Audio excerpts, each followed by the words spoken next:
is unfiltered, unbiased sports talk on YouTube.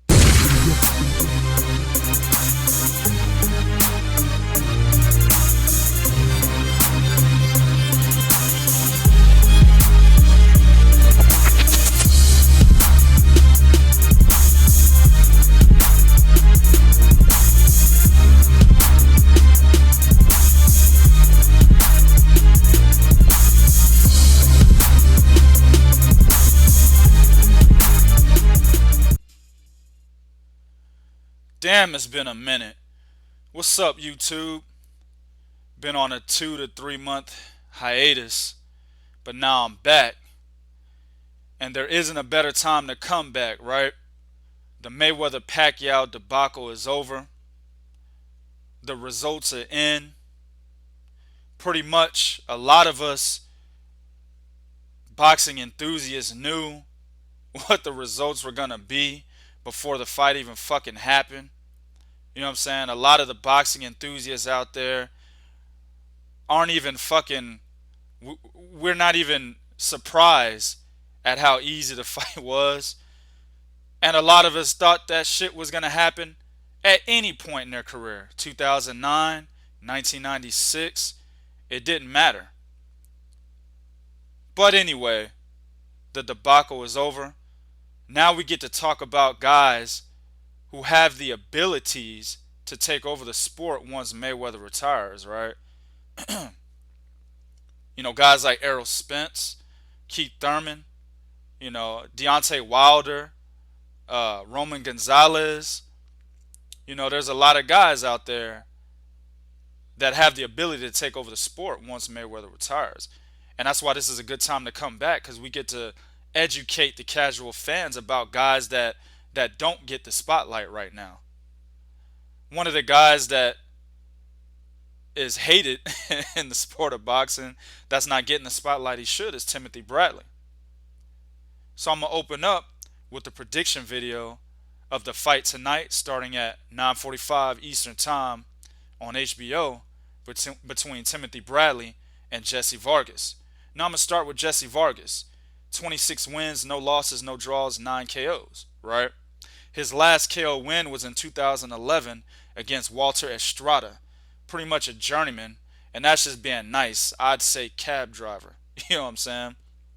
But Jesse Vargas is one of those guys that he knows he's not going to fucking knock anybody out. So he doesn't attempt to knock anybody out.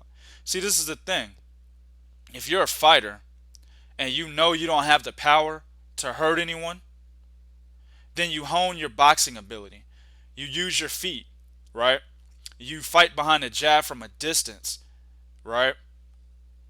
You use the 1-2, the jab straight combination, stick and move, right? You hone your defense because, let's say, for example, a guy like Golovkin, a guy that keeps coming forward, or shit, even better than that, David Lemieux, a guy that really keeps coming forward and looks to knock you out with every shot he throws. Well, if you're a guy with no power fighting him, then you have to be able to hone your defense, right? Because you're going to be throwing punches at him from a distance. He's going to eat that shit to try to hit you with a big right hand, David Lemieux is, or a big left hand. He has power in both fucking hands, right? Ass in jam that shit. So you have to hone your boxing or your defense so that if he does get on the inside, you can parry a lot of those shots and roll with a lot of those punches, right? That's one of Jesse Vargas's downfalls. He has no defense. He has a problem with staying on the inside sometimes.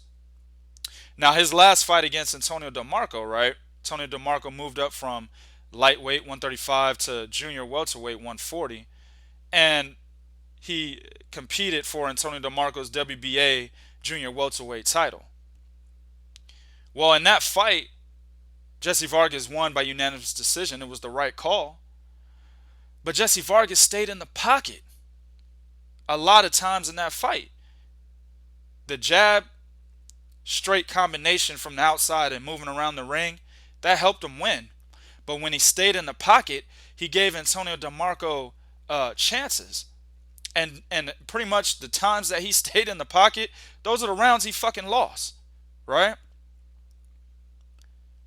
So he doesn't.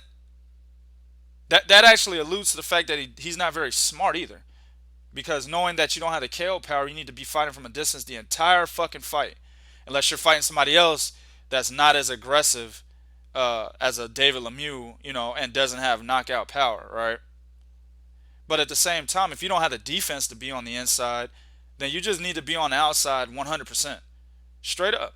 You have a long ass reach, use your fucking reach. Just outbox these guys, man. There's no reason to do that shit, right?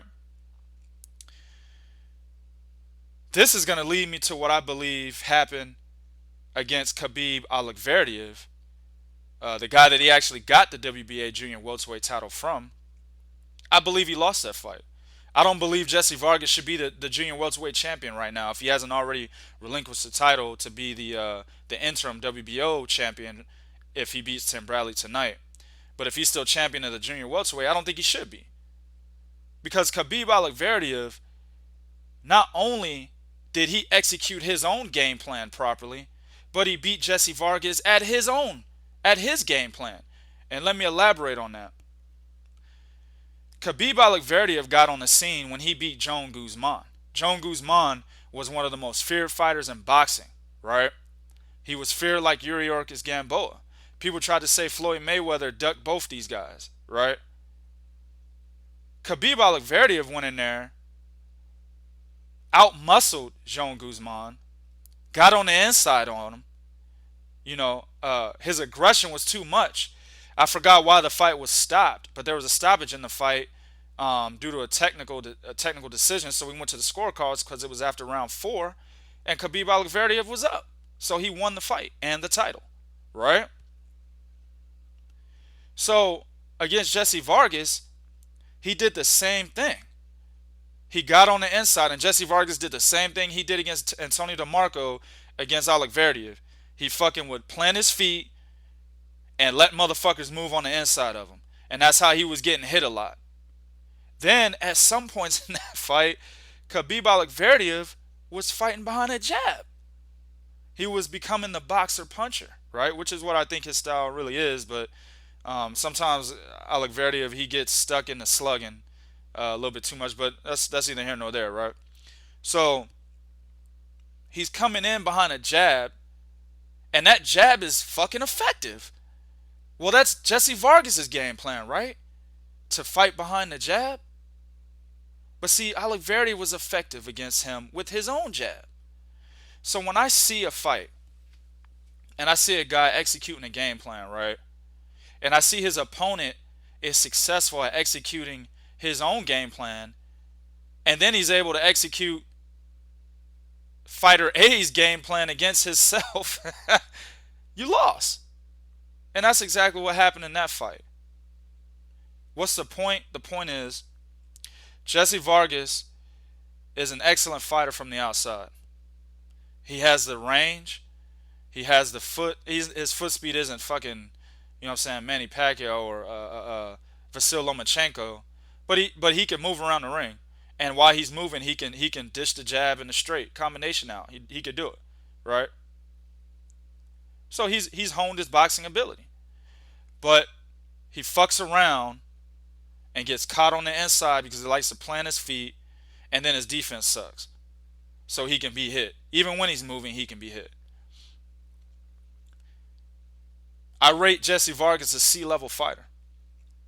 I don't think he could beat anybody above the class C, the level C class fighters. I mean, let's look at the 147 division. He loses to Keith Thurman. He loses to Kell Brook. He loses to Sean Porter. He might even lose to Adrian Broner, possibly. Not sure about that. And he might even lose to the new arrival Danny Garcia. And I got an asterisk on that because of what Mauricio Herrera did to him. But he may lose to him. You know what I'm saying? Because he doesn't fight like Mauricio Herrera. He's not as smart as Mauricio Herrera. I guarantee you, if this motherfucker starts to plant his feet and fight on the inside against a Danny Garcia, he starts to lose.